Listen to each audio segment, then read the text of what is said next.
तो ऊंची धोती पहनी है, पीतांबरी पहनी है, और हाथ में कहा लियो है, हाथ लिए भौरा चकडोरी को ही लेकर के जा रहे हो, जगह जगह उसको छोड़ देते हैं, फिर वो घूमती फिर लेकर फिर छोड़ते हैं, ऐसे खेलते हुए जा रहे हैं। ठाकुर जी खेलवे के काजे गए, सब जगह भ्रमण करते हुए, खेलते हुए, उछलते हुए, कूदते हुए, अपने चंदन को महकाते हुए, अपने केशन को संभालते हुए, और बार बार बातें खेलते हुए ठाकुर जी यमुना तट पर पहुंचे। यमुना जी में जाकर के पैर डाल के बैठ गए और चारों तरफ वृंदावन का दर्शन कर रहे हैं।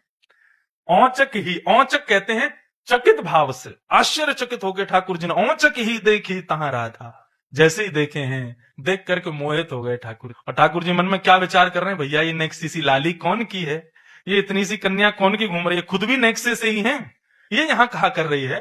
ठाकुर जी कह रहे हैं, हरी लाली बड़ी प्यारी है, कौन की है लाली, तेरे पिताजी को नाम कहा है, कहाँ रहे वे? अच्छा मैं यहाँ मारे पूछ रहा हूँ, मैंने पहले कभी देखो ना आपको, वृंदावन में सबरी गोपीन की खबर रहे मुंह को, सब पता हो कौन कहाँ कैसे कहा कर रही है, तू पहली बार देखी है आज, कौन है लाली? तो किशोरी जी टेढ़ों से मुंह करके कह रही हैं, हमारे जो बाबा है ना, उनकी इतनी बड़ी पौरी, मतलब इतना बड़ा आंगन है हमारे घर में कि हम तो वहीं खेलती रहे, हमें कोई जरूरत ना है बाहर आके खेलवे की, हम तो अपने यहाँ ही खेलते रहे। ठाकुर जी बोले क्यों, ब्रज में खेलवे क्यों ना हो? बोले हमारी मैया बाबा मना करें। बोले काय को मना करें? तब किशोरी जी कह रही हैं, हमने सुनी है एक नंद को लाला है, एक नंद जी को छोरा है। ठाकुर जी बोले अच्छा, कहा सुनो नंद के छोरा के बारे में आपने? हमने सुनी है कि नंद को छोरा है, वो जगह जगह चोरी करतो फिरे, माखन की दही की चोरी करे, तो वाके डर के मारे हम तो भैया आमे ना है, क्योंकि हमारी मैया के वो नंद को छोरा है, अभी तो छोटो है, माखन दही चुरावे, नेक बड़ो हो जाएगो, फिर तो कुंडल चुरावेगो, मुंदरी चुरावेगो, गले की माला चुरावेगो, कछु भी चुरा सके, तो बस चोर के डर के मारे हम तो कहीं जामे ना है। ठाकुर जी बोले अच्छा सही है, वैसे तो इतना बुरा भी ना है वो, जितनी आपने सुन ली है।